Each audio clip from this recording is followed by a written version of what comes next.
Mother? Hmm? Tell me again. What, dear? Oh, about meeting Father. Oh, we've heard that 1,000 times. He was working on the roof of the new meeting house. He fell off, and I picked him out of the dust and held him in my arms. He always said I hugged him before I ever even knew his name. And they both knew right away? Of course.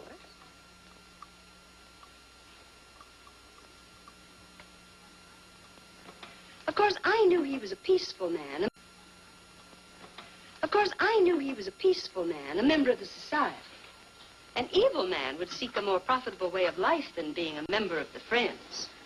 Father had a beard then, didn't he? Yes. I should think that would scratch. I prefer a man clean-shaven.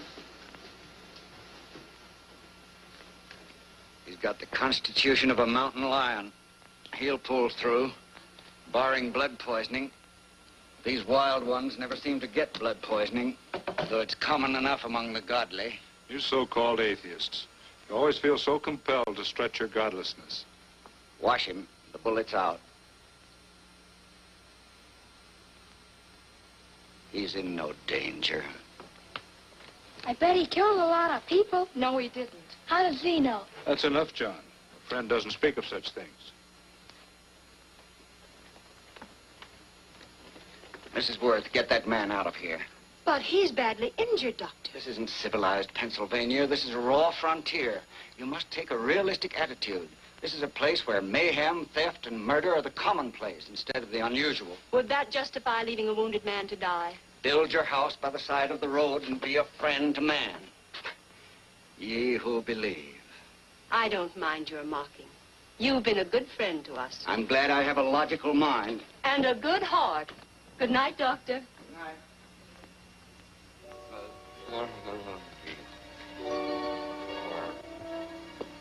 Still having delirious spells. Keeps mumbling about his past.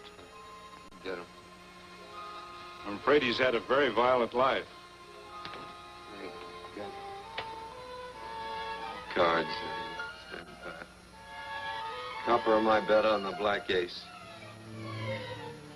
Now, You're a shapely husband. You get real confirmation, Margaret. huh? You fill out that dress just right. Red's your color. All right, Margaret.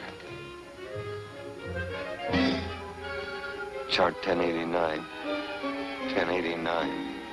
Margaret, you're a nuisance. Let's call it off, Margaret. Yeah, I got places to go and country to put behind me. Sure, all right.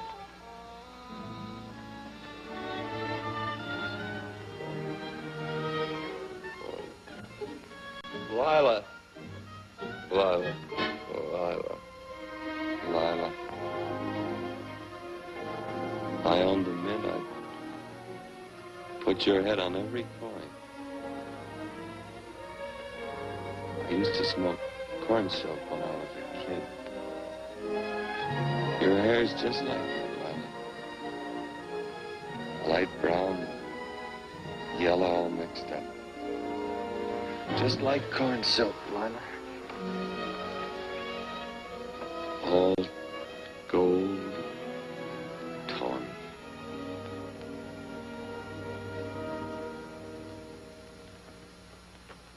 Will you bring some hot coffee, Penny? You know, the doctor says he's completely out of danger. Just sleeping. You know, Dr. Penny considers him her own personal patient. Sit down. And will you bring some milk, dear? And when you finish, you can go up and watch him while you card your wool on the loom. He doesn't need watching. He's had no temperature these past few days. Just a superlatively healthy animal, restoring his depleted strength with sleep. He's no longer delirious. But of course, if you're determined to watch over him, Penny, perhaps you'd better take a pencil and paper with you. His first conscious words should be recorded. They may be of great interest to history. Or more possibly to a United States Marshal. Who knows what violence is involved with his battered frame and his bullet holes. Would you care for a donut, Doctor? They're not as light as they should Listen, be. Mrs. Worth, you can carry this head in the sand attitude just so far in a world of reality. Let me get this man out of your house. I can dump him in the establishment that passes for a hotel in this oft-times dubious community of ours. In that unsanitary hovel? Then he'll be off your hands. But he's much better off here. Of course he is, but who cares what happens to him? We do. I don't know what to say. Once, when I was studying medicine in Europe, I had a friend, an artist. He drew portraits of people and made them resemble the animals they reminded him of. He'd have drawn this man as a coiled cobra. Oh, Doctor, your analogy's terribly imperfect, and your naturalism faulty. Cobras don't coil. Now, but Doctor, we're so fond of you, and we respect you so greatly.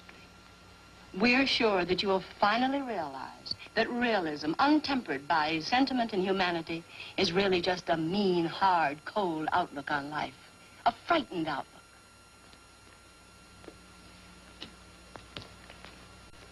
I stand defeated.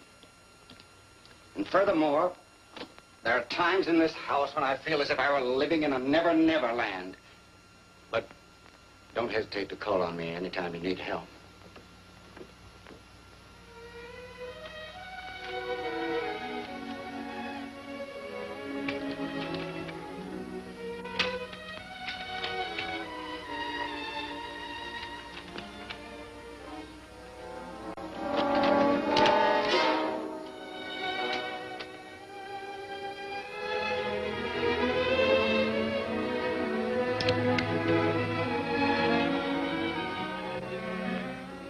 Hello?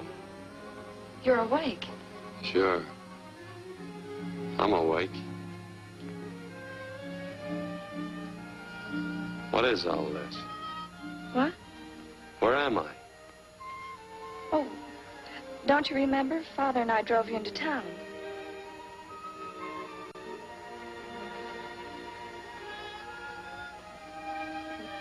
Is anything wrong? No.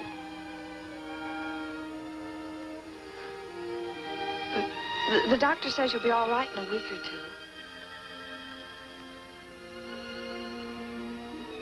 two. You were delirious, you know. 2 days and 2 nights. Well, maybe that's why I'm so hungry. I could eat a yearling steer. If I could catch one. Oh, well, we'll get you something. Mother! You talked a lot in your delirium. Mother, he's awake. How is he? Hungry. Oh, if he's hungry, he's going to be all right. Thanks a lot for housing me. You're welcome. Smoked sausage and eggs? Sounds great. 2 eggs, or would you like 3? I'd like 6. Oh, you shall have them. Penny, get one of Father's shirts and a razor. I'll get him some food.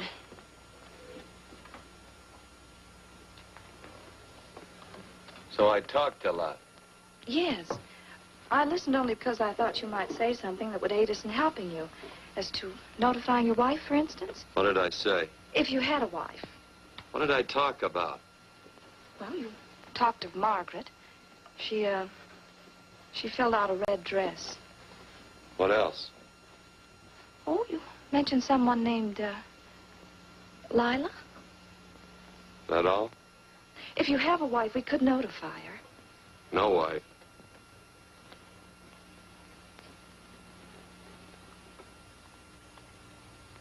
That's 12. I haven't been so flattered since my donuts won first prize at the fair back in Pennsylvania. They must be smart in Pennsylvania. Some of the members thought it an exhibition of pride to enter my donuts. But what harm can there be in a little donut? Unless one eats so many of them that they explode, which is likely to happen to you, young man. Well, there's worse ways of checking out. I'll help you with the dish. No. You stay and watch Quirt Evans. I'm curious to know the effect of 6 eggs, a pound of sausage, and 12 donuts. I'll call Lee in time for the milking. Do all you people from Pennsylvania talk like that? Like what? Thee? Oh, well, we're friends. Friends of who? Of all. A society of friends. Many people call us Quakers. Oh, it's a religion. It's a belief. That on the wall. Each human being has an integrity that can be hurt only by the act of that same human being, and not by the act of another human being. Is that Quaker stuff? Mm-hmm. You mean nobody can hurt you but yourself? That's a friend's belief. Well, supposing somebody whacks you over the head with a branding iron. Won't that hurt? Physically, of course. But in reality, it would injure only the person doing the act of force or violence. Only the doer can be hurt by a mean or evil act. Are there very many of you Quakers? Very few. Sort of figured that. Meanwhile, back in the little town of Sedona, one of the worst gangs were hunting all over trying to find Quirt Evans. And we're asking everyone in town to help them find him.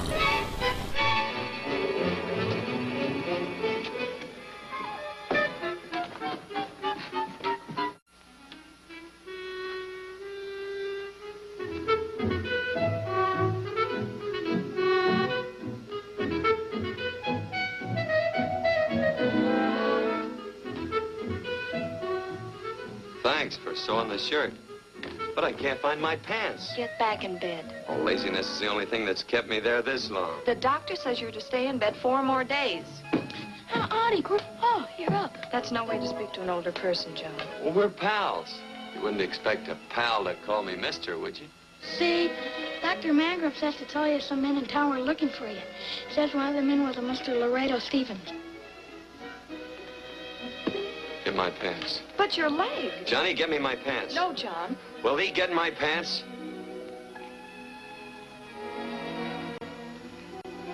Get the pants, John. What you said.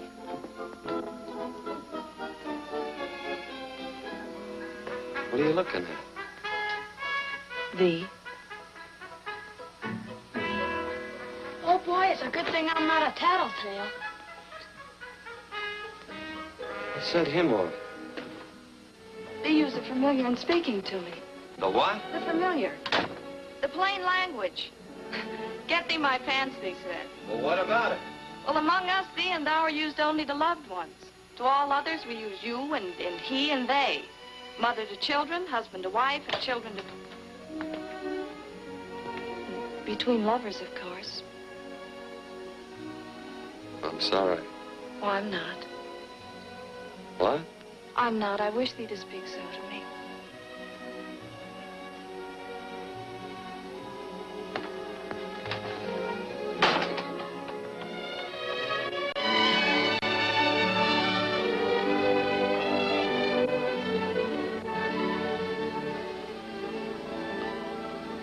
Well.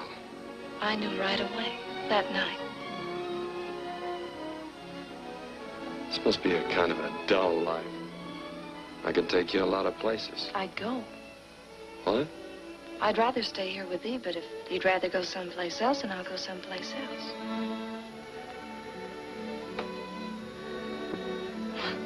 It must sound very bold.